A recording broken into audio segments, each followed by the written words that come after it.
हे दोस्तों, एक बहुत बड़ा रीजन जिसकी वजह से ज्यादातर लोगों का मोटिवेशन खत्म हो जाता है अपने गोल्स को पूरा करने से बहुत पहले ही, वो और कुछ नहीं बस एक मिसकंसेप्शन की वजह से होता है। मिसकंसेप्शन ये है कि हमें लगता है अगर हम हर दिन किसी चीज को लेकर मेहनत करते रहेंगे तो हर दिन उस चीज में अच्छे और अच्छे और अच्छे होते जाएंगे। मुझे तो पहले यही समझाया गया था और श्योरली आपको भी यही लगता होगा, राइट? हमारी इस सोच के हिसाब से अगर मैं रिजल्ट्स या प्रोग्रेस का ग्राफ बनाऊं तो वो कुछ ऐसा बनेगा, जिसे लीनियर ग्राफ भी बोलते हैं, जिसमें एक तरफ दिन होंगे जो बढ़ते रहेंगे और दूसरी तरफ हमारे रिजल्ट्स होंगे जो कि हर दिन प्रैक्टिस और मेहनत के साथ वो भी बढ़ते रहेंगे। इस मिसकंसेप्शन का एग्जाम्पल आपने मूवीज में बहुत बार देखा होगा, जहां एक हीरो को किसी रीजन की वजह से एक टूर्नामेंट में हिस्सा लेना होता है। उसके पास ट्रेनिंग के लिए ज्यादा टाइम नहीं बचा रहता, बट फिर भी वो पूरी मेहनत के साथ ट्रेनिंग स्टार्ट करता है। पहले दिन वो कुछ भी अच्छे से नहीं कर पाता, लेकिन फिर ट्रेनिंग करते हुए धीरे धीरे हर दिन अच्छा होते जाता है और टूर्नामेंट के एक दिन पहले तक हर वो चीज करके दिखा देता है जो पहले दिन उससे नहीं हो पा रही थी। ये सब देख के हम भी मोटिवेट हो जाते हैं। हम सोचते हैं कि हाँ सही है, अगर इंसान मेहनत करने लगेगा तो कितने भी टाइम में कुछ भी अचीव कर सकता है और उसे ऐसे रिजल्ट भी मिल ही सकते हैं।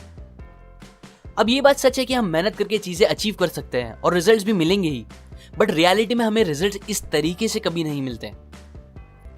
द प्लेटो। पहले मुझे वीडियो गेम्स खेलने का बहुत शौक था, इसलिए मैं बहुत सारे गेम्स खेला करता था। जब भी मैं कोई न्यू गेम खेलना स्टार्ट करता तो पहले तो मुझे उसे समझने और बेसिक सीखने टाइम लगता, इसलिए पहले मैं इतने अच्छे स्कोर्स नहीं बना पाता। बट फिर थोड़ा टाइम कंटिन्यूअसली खेलने के बाद मेरे स्कोर्स धीरे धीरे अच्छे होते जाते, जिससे मुझे वो गेम खेलने बहुत मजा आने लगती। ऐसे ही खेलते खेलते मैं एक अच्छा हाई स्कोर बना लेता, बट फिर इसके बाद मेरे स्कोर्स थोड़े खराब होने लगते और फिर बहुत बार खेलने के बाद भी मैं अपने उस हाई स्कोर को तोड़ नहीं पाता था। इससे मुझे काफी इरिटेट होता था और फिर कई बार मैं वो गेम खेलना ही छोड़ देता था। लेकिन कुछ गेम्स जो मुझे बहुत ज्यादा पसंद होते थे उसे मैं ऐसा होने के बाद भी खेला करता था और फिर खेलते खेलते फाइनली अगेन मेरे स्कोर्स बढ़ने लगते थे। मैं फिर एक नया हाई स्कोर बना लेता था, बट उसके बाद फिर से मेरे स्कोर्स थोड़े कम होने लगते और मैं फिर अपने उस न्यू हाई स्कोर को जल्दी तोड़ नहीं पाता था। इस बात पे तब मैंने कभी इतना ध्यान नहीं दिया, पर अब मास्टरी बाय जॉर्ज लोनार्ड इस बुक से सीखने के बाद मुझे समझ आया कि हाँ, एक्चुअल में रियल प्रोग्रेस और रिजल्ट्स ऐसे ही मिलते हैं रियल लाइफ में।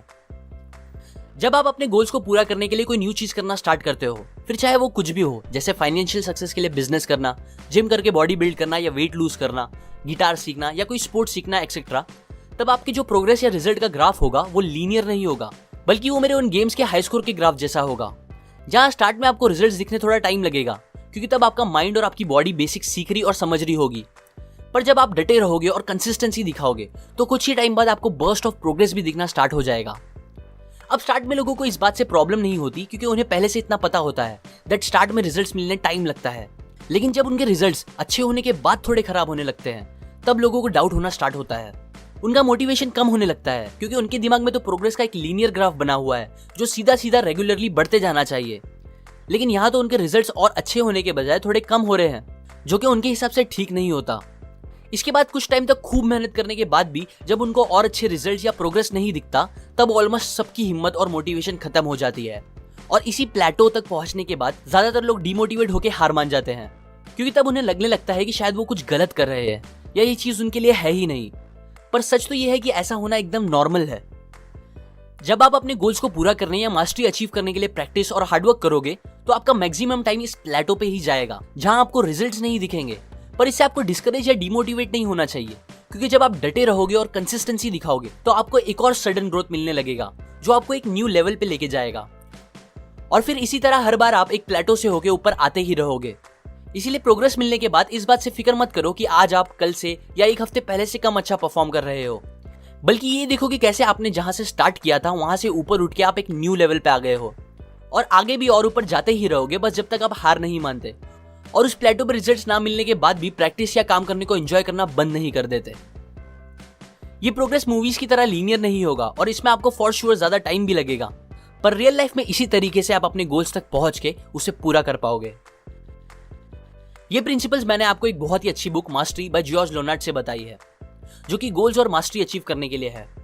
अगर आपको इस बुक में बताए बाकी सारे प्रिंसिपल्स के बारे में जानना है तो आप ये बुक खरीद सकते हो, अगर आपको रीड करना पसंद है तो। या फिर अगर आपको मेरी तरह ऑडियो बुक सुनना पसंद है तो आप इस बुक की एक फ्री ऑडियो बुक या कोई भी और दूसरी आपकी पसंद की एक फ्री ऑडियो बुक चाहिए तो आप www.audibletrial.com/seeken पे जाके या नीचे दिए हुए डिस्क्रिप्शन लिंक से जाके वो भी ले सकते हो। अगर आप मेरे वीडियोस कभी मिस नहीं करना चाहते तो आप अपनी सेटिंग्स में जाके अपने नोटिफिकेशन ऑन कर दे और फिर मेरे चैनल के होम पे जाके उधर बने बेल पे क्लिक कर दो। इससे आपको जब भी मैं एक न्यू वीडियो अपलोड करूंगा उसका नोटिफिकेशन आ जाएगा। लाइक करें अगर आपको ये प्रिंसिपल्स काम के लगे, अपने व्यूज कमेंट करें, शेयर करें इस वीडियो को अपने फ्रेंड्स एंड फैमिली के साथ, सब्सक्राइब करें, मैं और ऐसे काम की नॉलेज आपके साथ शेयर करता रहूंगा। और फाइनली थैंक्स फॉर वॉचिंग।